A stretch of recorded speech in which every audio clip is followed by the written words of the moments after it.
कल में आप सभी का स्वागत है। मैं हूं स्वाति रायना। इस शो में हम आपको बताएंगे बाजार में आज का पूरा एक्शन, साथ ही कल के लिए क्या रहे अब आपकी स्ट्रैटेजी।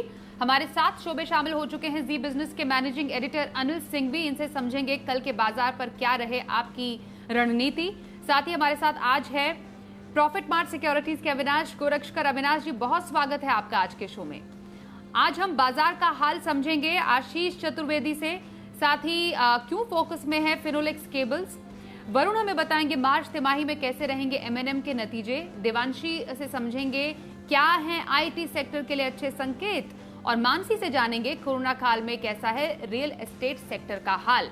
सबसे पहले बाजार के आज के कारोबार पर एक नजर डाल लेते हैं। तो मई वायदा एक्सपायरी के दिन बाजार दमदार तेजी के साथ बंद हुए। निफ्टी ने रिकॉर्ड क्लोजिंग दी। निफ्टी 36 अंक चढ़कर 15,338 के नए उच्चतम स्तर पर बंद हुआ। वहीं निफ्टी बैंक 410 अंकों की शानदार तेजी के साथ 35,100 के पास बंद हुआ। छोटे मझौले शेयरों का एक्शन जारी है। निफ्टी स्मॉल कैप 50 और निफ्टी मिड कैप 100 इंडेक्स भी उछलकर रिकॉर्ड स्तर पर बंद हुए हैं। एफआईआई जीआईआईज की तरफ से संकेत भी समझ लेते हैं। एफआईआई यानी विदेशी संस्थागत निवेशकों ने कैश मार्केट में 661 करोड़ रुपए की बिकवाली की है। वहीं डीआईआईज यानी घरेलू संस्थागत निवेशकों ने कैश मार्केट में आज 112 करोड़ रुपए की खरीदारी की।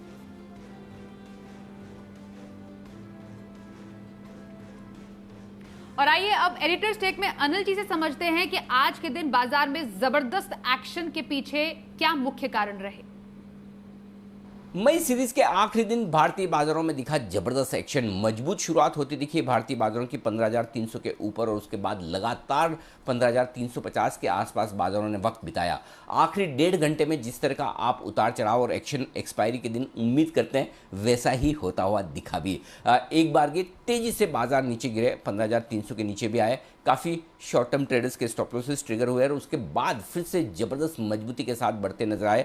क्लोजिंग आपको 15,337 पर दिख रही है, लेकिन बंद होने के वक्त प्रोविजनल क्लोजिंग 15,370 तक पहुंचती हुई दिखी और फाइनली क्लोजिंग 15,337 पर आई। और ये वो क्लोजिंग है जो अब तक की सबसे उच्चतम स्तरों की है। निफ्टी इससे पहले 15,314 पर बंद हुआ था 15 फरवरी को, उस रिकॉर्ड को आज पार किया है। और जो लाइफ टाइम हाई 15,431 का इंट्राडे का है, उसके बेहद करीब, मुश्किल से अब 95 पॉइंट दूर है निफ्टी। बैंक निफ्टी हालांकि अपने रिकॉर्ड हाई से तो काफ़ी दूर है अब भी, लेकिन उसके बावजूद बैंक निफ्टी में एक अच्छी बात यह रही कि लगातार पूरे हफ्ते 35,000 के ऊपर निकलने की और टिकने की जो कोशिश बैंक निफ्टी की थी, उसमें बार बार हम बंद होने में 35,000 के नीचे आ रहे थे। आज बड़े दिनों बाद 35,000 के ऊपर की क्लोजिंग बैंक निफ्टी में होती दिखी और एसबीआई जैसे दिग्गजों के नेतृत्व में बैंक निफ्टी भी मजबूत होता नजर आया। तो ओवरऑल इंडेक्स के लिहाज से देखें, दोनों ही इंडेक्स ने बेहतरीन क्लोजिंग दी और इसका मतलब यह कि नई सीरीज की शुरुआत जो कल से होगी जून सीरीज की, उसके लिए अच्छे संकेत हैं और कल के लिए भी संकेत अच्छे हैं। इस बीच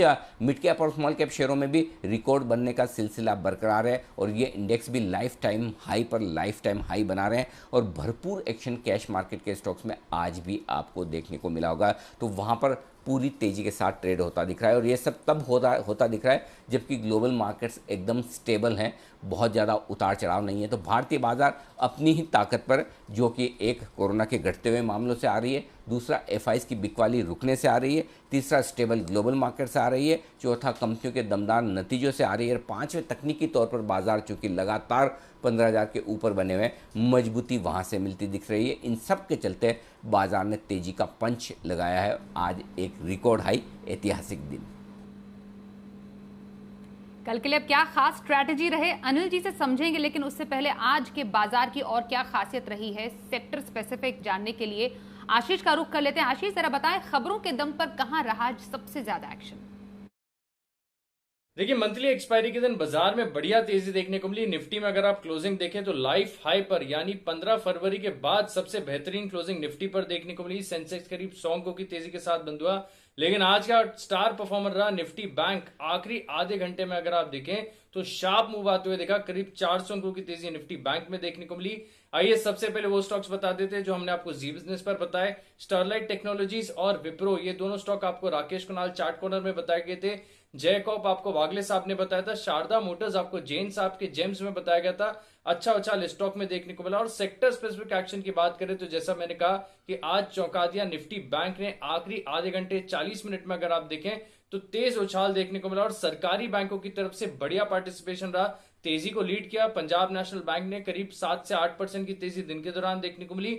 इसके अलावा दिग्गज स्टेट बैंक ऑफ इंडिया, यहां पर भी अगर आप देखें तो अच्छी खरीदारी देखने को मिली, अच्छा ब्रेकआउट यहां पर देखने को मिला। कैनरा बैंक और प्राइवेट बैंक्स में अगर आप देखें तो एक्सिस बैंक की तरफ से भी निफ्टी बैंक में बढ़िया कंट्रीब्यूशन आते हुए दिखा। कल पूरे मेटल सेक्टर की जोरदार पिटाई हुई थी क्रेडिट स्विस की रिपोर्ट के बाद। आज अगर आप देखें तो निचले स्तरों से वहां पर भी एक रिबाउंड देखने को मिला और तमाम मेटल स्टॉक्स में देखिए NALCO, Tata steel, Hindalco, Hindustan copper, NMDC, लगभग सेल, जितने भी मेटल स्टॉक्स अगर आप देखें तो डिसेंट गेन्स के साथ बंद हुए। आईटी सेक्टर भी आज देखिए, जैसे कि हम आपको लगातार बता रहे हैं कि यहां पर मोमेंटम जो है पिकअप होते हुए नजर आ रहे हैं लगातार। खासतौर पर आप देखिए तो मिड कैप आईटी स्टॉक्स हैं, दिग्गज लार्ज कैप स्टॉक्स हैं, यहाँ पर ब्रोकरेज हाउस की बढ़िया रिपोर्ट्स आ रही हैं। इन्फोसिस में अच्छी तेजी देखने को मिली। इसके अलावा देखिए तो सोनाटा सॉफ्टवेयर, ई क्लर्क्स, माइंट्री में दिन के दौरान 4% से ज्यादा की तेजी देखने को मिली। एलएनटी इन्फोटेक में भी बढ़िया उछाल देखने को मिला।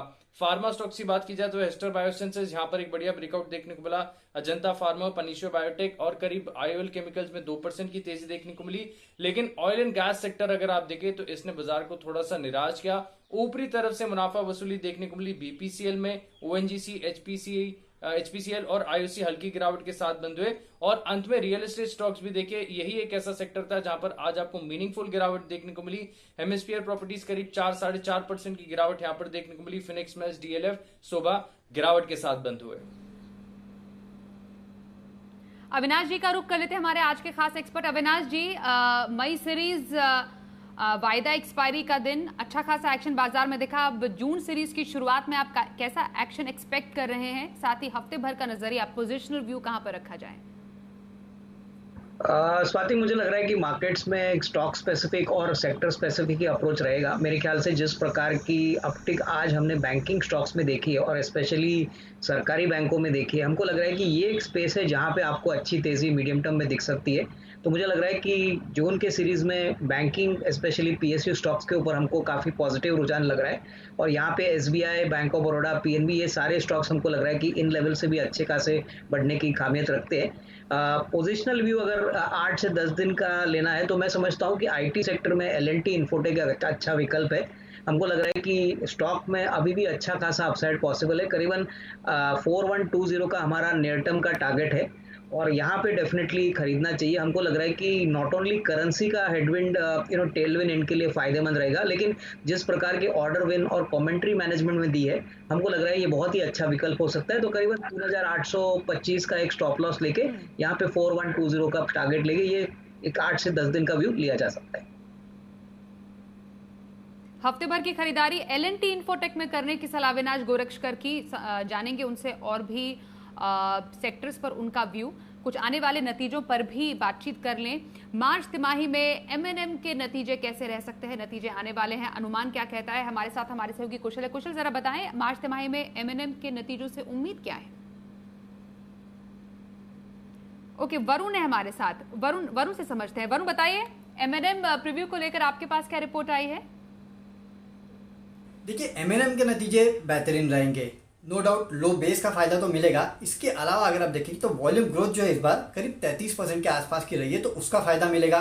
एसयूवी सेगमेंट में काफ़ी बेहतर ट्रैक्शन देखने मिल रहा है, वहाँ से मदद मिलेगी। और आपको याद होगा इस साल की शुरुआत में काफ़ी सारी कंपनी, इनफैक्ट जितनी भी ऑटो कंपनीज थी, उन्होंने दाम बढ़ाए थे, तो उसका असर भी देखने मिलेगा। इसके लिए रियलाइजेशन जो है वो इम्प्रूव होंगे। रेवेन्यू जो है करीब 44% बढ़ेंगे। एबिटा मार्जिन अगर आप देखेंगे तो 13.6% से बढ़ के करीब 14% के आसपास ही आ सकते हैं। नो डाउट कमोडिटी की कीमतें भी बढ़ रही है, तो उसका भी आपको थोड़ा बहुत इम्पैक्ट देखने मिलेगा। मुनाफे का फिगर इंटरेस्टिंग होगा, इसको ध्यान से देखिएगा। 1014 करोड़ के आसपास हमारा अनुमान है, जबकि पिछले साल इसी क्वार्टर में कंपनी को करीब 3255 करोड़ के आसपास का नुकसान हुआ था। ये इसलिए था क्योंकि पिछले साल कंपनी को एक अतिरिक्त घाटा हुआ था 3600 करोड़ के आसपास का, इसके लिए कंपनी ने नुकसान पेश किया था। तो वो एक काफ़ी लो बेस है, उसके चलते यहाँ देखिए करीब 1000 करोड़ के आसपास का मुनाफा आपको काफ़ी बड़ा लग रहा है, लेकिन नो डाउट एक्सेप्शन लॉस था तब। अब आगे आपको नजर रखनी है कि सीवी सेगमेंट में किस तरह के मांग का आउटलुक है, खासकर ट्रैक्टर सेगमेंट में किस तरह का मांग का आउटलुक कंपनी बताती है, और सेमीकंडक्टर्स, ये एक बहुत बड़ा इश्यू है जितनी भी ऑटो कंपनीज है, उसको लेके क्या रोड मैप देती है कंपनी, ये जानना जरूरी होगा। लेकिन नतीजे जो है वो तो अच्छे रहेंगे। अविनाश जी बताइए, एमएनएम पर आपकी एक्सपेक्टेशन क्या है? नतीजों से पहले कोई पोजीशन रखी जा सकती है? हाँ बिल्कुल, इनफैक्ट स्वाति मुझे लग रहा है कि नंबर्स तो काफ़ी स्ट्रांग आएंगे, और जैसे वरुण ने कहा कि ट्रैक्टर सेगमेंट में हमको लग रहा है कि काफ़ी पॉजिटिविटी महिंद्रा ने पहले भी कही थी।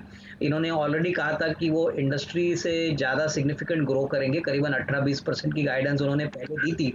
तो मेरे ख्याल से जो कमेंट्री ट्रैक्टर मार्केट के लिए वो देंगे, प्लस यूटिलिटी व्हीकल्स का मार्केट में क्या ग्रोथ नंबर्स आएंगे, ये देखने लायक रहेगा। और सबसे बड़ी बात, मेटल प्राइसेस पे उनका क्या रवैया है, कमोडिटी प्राइसेस यानी मेटल प्राइसेस के भाव काफ़ी बड़े हैं, तो इसका इम्पैक्ट मार्जिन्स पे कैसे होगा वो मेरे ख्याल से मार्केट क्लोजली वॉच करेगा। बट ओवरऑल नंबर्स काफ़ी अच्छे आएंगे, और मुझे लग रहा है कि रिजल्ट्स के बाद अगर स्टॉक में थोड़ी बहुत भी अगर बिकवाली आती है तो उसको खरीदने का मौका समझना चाहिए।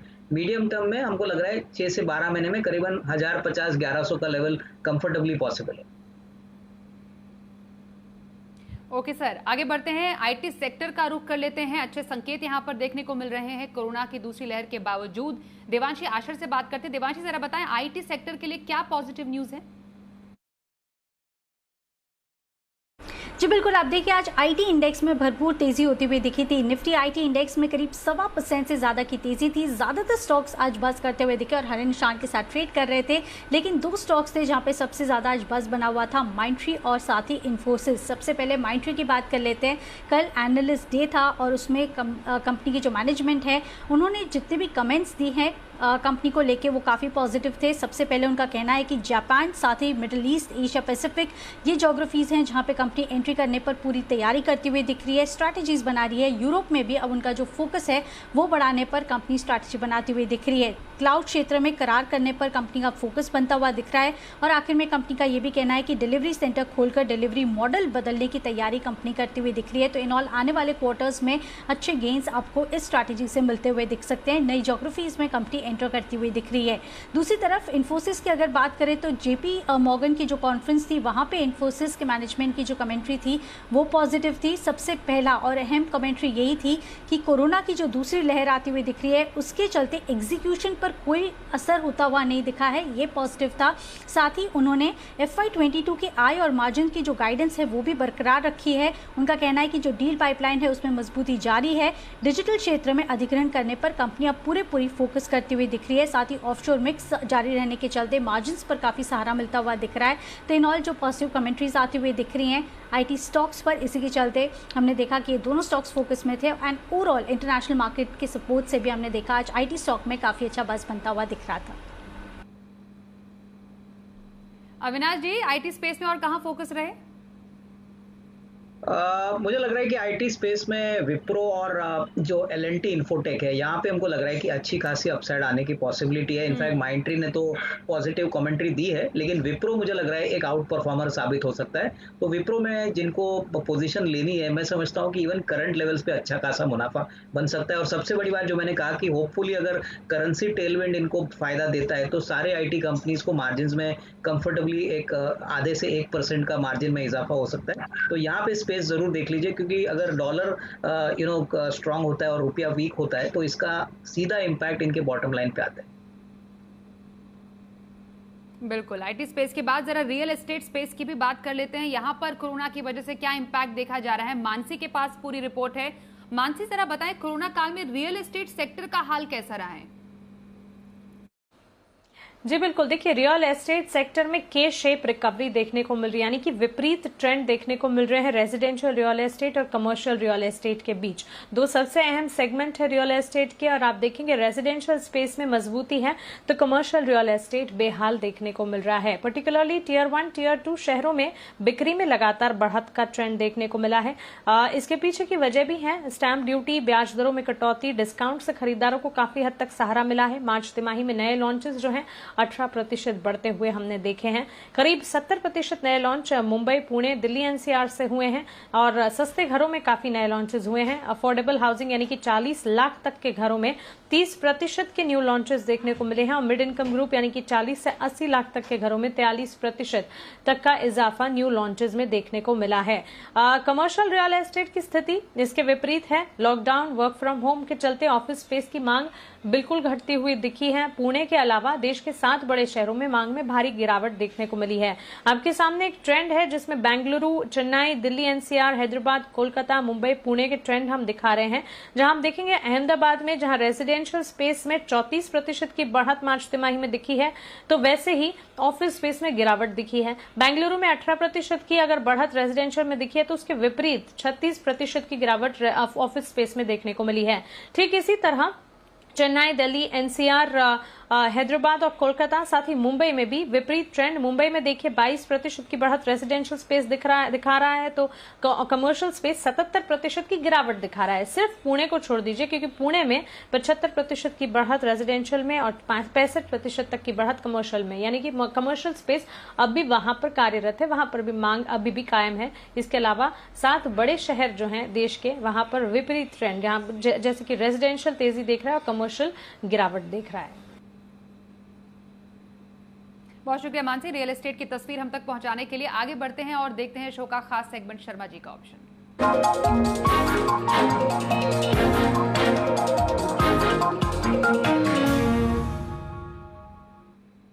HDFC सिक्योरिटीज के वीके शर्मा से बात करते हैं। सर, बहुत स्वागत है आपका एक बार फिर से शो में। अब कल के लिए कहां पर ऑप्शन स्ट्रैटेजी बताएंगे? जी स्वाति जी नमस्ते, आपको और आपके सभी दर्शकों को। ए और बी ये 2 ही स्टॉक हैं, एक्सिस बैंक और बजाज ऑटो, जिनके बारे में बात करूंगा। लेकिन एक बात मैं अपने दर्शकों को ये कहना चाहूंगा कि जो सेटलमेंट समाप्त होता है और नया सेटलमेंट शुरू होता है, तो उसमें पत्ते एक बार नए सिरे से बटते हैं। तो काफी हद तक जो डेटा वेटा है वो देर रात तक इसकी एनालिसिस होती है, आता लेट है। तो अगर मेरे पास कुछ अलग हुआ तो मैं कल सुबह वापस आपके दर्शकों को कुछ बताऊंगा। लेकिन फिलहाल मैं ये कह सकता हूँ कि एक्सिस बैंक और बजाज ऑटो 2 स्टॉक हैं, उनको आप देख सकते हैं। तो एक्सिस बैंक में 760 रुपए की कॉल आप ले सकते हैं, 24 रुपए 75 पैसे पे, स्टॉप लॉस रहे 20 का और टारगेट आपका रहेगा 35 रुपए। बजाज ऑटो दूसरा स्टॉक है जहाँ पे अब 4300 की कॉल आप ले सकते हैं 115 रुपए पे, स्टॉप लॉस रखे 80 रुपए और टारगेट आपका रहेगा 200 रुपए। तो इजाजत दीजिए, जय हिंद। और कल के बाजार पर क्या रहे विशेष स्ट्रैटेजी, समझते हैं अनिल जी से। जहाँ तक कल के बाजारों का सवाल है, एक बात तो साफ है कि बाजारों के लिए संकेत ग्लोबल मार्केट से तो होंगे, हमारे अपने संकेत भी अहम होंगे। क्योंकि भारतीय बाजारों के बंद होने के वक्त डाउ फ्यूचर्स मुश्किल से 15-20 पॉइंट नीचे थे, एकदम फ्लैट, यानी कि ग्लोबल मार्केट से बड़े उतार चढ़ाव की उम्मीद कम है। लेकिन सबसे ज़्यादा अहमियत इस बात की होगी कि रोल ओवर्स किस तरह के होते हैं। तो जून सीरीज में रोल ओवर्स जो होंगे उसके दम पर बाजार अपनी दिशा दशा तय करने की कोशिश करेंगे।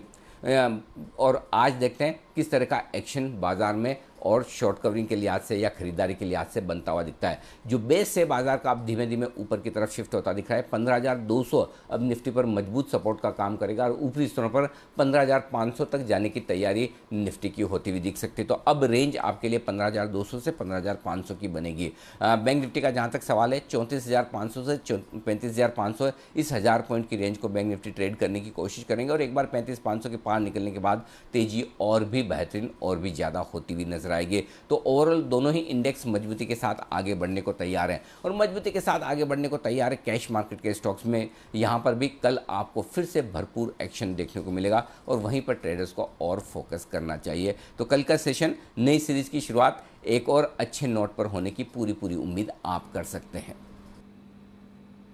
तो कल के बाजार पर स्ट्रैटेजी के बाद आइए अब देखते हैं कल का ऑप्शन।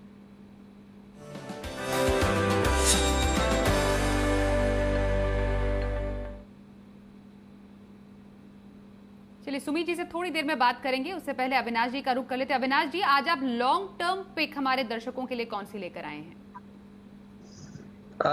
लॉन्ग टर्म पिक मुझे डिफेंस स्पेस में काफ़ी इंटरेस्ट है और काफ़ी पॉजिटिव है। हम यहाँ पे हमको जो कंपनी पसंद है उसका नाम है भारत डायनामिक्स। ये कंपनी इसलिए इंटरेस्टिंग है स्वाति, क्योंकि इसके पास पहले तो वर्किंग कैपिटल मैनेजमेंट बहुत बढ़िया है, कंपनी बिल्कुल कर्जा मुक्त है और कंपनी 4,500 करोड़ के ऊपर के ऑर्डर इनके पास है। हमको लग रहा है कि चौथी तिमाही में वापस प्रोडक्शन रैंप अप होना चाहिए और नतीजे अभी आए नहीं है, लेकिन नतीजे बहुत ही दमदार आएंगे और आने वाला साल दैट इज FY22 में हमको लग रहा है कि रिकॉर्ड प्रॉफिट्स होगा, क्योंकि मार्च 21 का लो बेस के कारण प्लस जिस प्रकार के ऑर्डर एग्जीक्यूशन होगी तो यहाँ पे अच्छा इजाफा स्टॉक प्राइस में और प्रॉफिट्स में हमको देखने को मिलेगा। तो ये करीबन 6 से 12 महीने की अवधि के लिए खरीदा जा सकता है। यहाँ पे करीबन टारगेट प्राइस हमारा रहेगा 450। तो ये एक अच्छा विकल्प है और हमको लग रहा है PLI प्लस जो डिफेंस स्पेस की ऑर्डर बुक है, इससे कंपनी को बहुत फायदा होगा। तो ये डेफिनेटली इन्वेस्टर्स को खरीदना चाहिए अच्छे खासे रिटर्न्स के।